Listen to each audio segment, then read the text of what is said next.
Салом ба мухлисони бошгоҳи бузурги Барселона. Сармураббии Барселона Роналд Куман дар нишасти матбуотӣ бо журналистон суҳбат намуда дар бораи вазъи Барселона ва ояндаи худаш дар даста сухан гуфт. Ӯ ишора кард ки шояд ин охирин нишасти матбуотиаш бошад. Мувофиқатгар Педри бо сабаби ҷароҳат бардоштанаш дар чанд бозӣ иштирок намекунад ва дар бозии Эл Класико барқарор мешавад ё ин ки не. Таибони Барса ба ин савол ҷавоб доданд. Дар бозӣ бо Бенфика Николас Отаменди Ансу Фатиро масхараву таҳқир намуда ӯро бо Месси муқоиса намуд. Ҳама ин хабарҳо дар барномаи имрӯза. Дар ягон ҷо баҳс душнед, мо бошад сар мекунем. Читаре ки мо медонем Атлетико яке аз рақибони асосии Барса ба ҳисоб меравад. Аз ин рӯ моро бозии ҷолиби интизор аст. Моро шавқвартар кардани тамошои он дӯстони мо аз Ccылкаи коэффициентҳои баланд пешниҳод менамоянд. Дар оид регистратсия кунед ва истифодаи промокоди Барса тиҷиро фаромӯш насозед, зеро бо он то $100 бонус медиҳанд. Ссилкаи бозӣ дар комментарияи ин видео.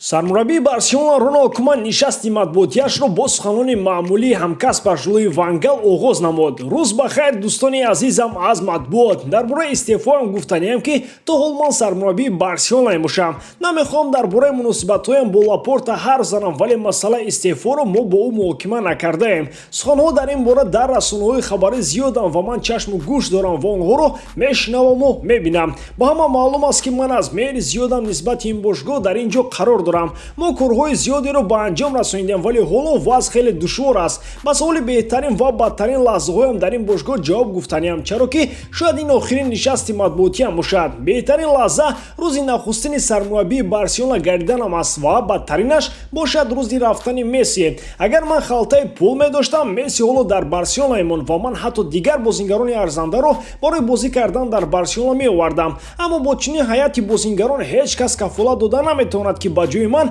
дигар мураббӣ натиҷаи хубтар медод ё ин ки бадтар, гуфт Роналд Куман. Акай Роналд барои Барселонаро дар ҳолати буҳрони иқтисодияш қабул карданат ва ба хотири ин бошгоҳи мунтахаби Голландияро тарк карданат ҳазор раҳмат, мо миннатдор. Аммо дар тамоми мусоҳибаи худ аз ҳайати бозингарони Барселона шикоят дорӣ. Тасаввур мекунем ки ту сармураббие ҳастӣ ки аз осмон ба Барселона чакидӣ, вале магар ҳайати бозингарони Гранадау, Кадису, Бенфика аз Барселона беҳтаранд?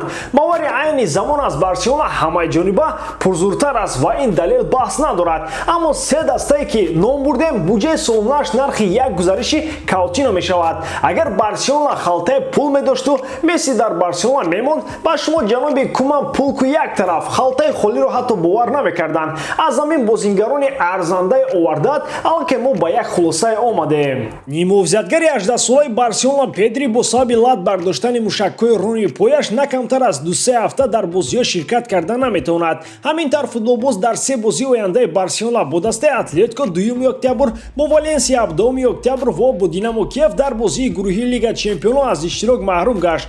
Дар бозии Эл Класико бо Реал Мадрид ки рӯзи 24 октябр баргузор мегардад, эҳтимол аст ки Педри шифо ёбад ва иштирок намояд. Ана инро оқибати рекорд мондан мегӯянд. Дар як мавсим бозингари 18-сола беистироҳат бештар аз 70 бозӣ гузаронад. Мушакҳояш агар аз оҳан мебуданд, об мешуданд. Агар ҳамин гуна давом кардан гирад, то охири мавсим Педри аз ҷароҳатҳо халосӣ намеёбад. Роналд Куман ақаллан як бозӣ пас ӯро истироҳат медоду ба ҷояш Рики Пучро ба майдон меовард. Педри ба чунин аҳвол намеафтид. То замони истироҳат кардану пурра барқарор шудани мушакҳояш, аҳволи ин бозингари ҷавон рӯз то рӯз ба шарофати Куман бадтар шудан мегирад. Новобаста аз оне ки Бенфика дар майдони худ Барселонаро бо ҳисоби калони 3-0 мағлуб намуд, бозингарони ин даста дар рафти бозӣ кирдори арзанда нишон намедоданд. Бахусус Николас Отаменди бо бозингари ҷавони Барселона Ансу Фати ҷанҷол намуда дар дақиқаҳои охири бозӣ ӯро масхара намуда ба сӯяш дод мезад ки ту худатро кӣ меҳисобӣ? Ту магар Лео ҳастӣ? Хотиррасон мекунем ки баъди гузариши Месси ба ПСЖ, рақами 10 ӯро дар Барселона Ансу Фати соҳиб гашт. Бечора Отаменди шояд чашмонаш хира шудаанду хабарҳои охирини футболи ҷавониро хонда наметавонад ва ҳоло намедонад ки Месси аллакай дастаро тарк кардаасту дар бошгоҳи ПСЖ қарор дорад. Бо ҳамин сабаб ӯ ҳангоми бозӣ рақами 10-ро дар Фати дида хост аниқ кунад ки дар ҳақиқат ӯ Месси аст ва дар куҷо ин қадар загари сахт гирифта бошад. Ба ҳар ҳол Фати ҳоло ҷавон асту ояндадор, ҳарчанд ки Месси ҳам набошад. Аммо худи Отаменди кӣ бошад? Серхио Рамос, Карлос Пуйол? Агар Отаменди муҳофизатгари арзанда мебуд, ҳоло дар Бенфика баромад намекард ва аз Манчестер Сити шата зада пешаш намекарданд барои голҳои овардааш ба дарвозаи Сити.